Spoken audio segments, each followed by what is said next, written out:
when you look at just the health statistics in that part of the world and how they're suffering from malnutrition, so on and so forth, but their country has so much money. Jillian, it is a crime what they do to their own people, which brings us to tightening sanctions, which is what Tillerson and others are talking about within the administration. How does that work in a country that is so cruel already? It doesn't work. But there's an important distinction, I think, to be made here. Getting the words right is extremely important, yes, and Secretary Tillerson has done that. I agree with you, Ari. He's right to point out that politics and diplomacy to try and get North Korea to denuclearize has failed. And that might be, that's correct. But that doesn't mean that the path forward is clear, as you know, as you well know, or that there's any kind of an easy answer.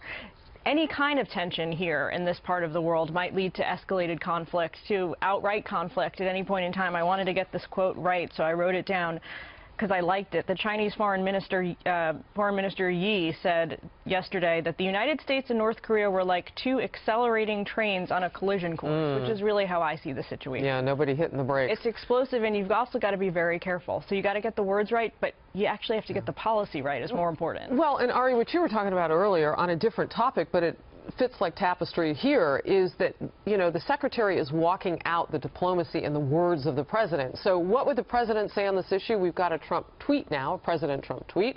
North Korea is behaving very badly. They have been playing the United States for years. China has done little to help.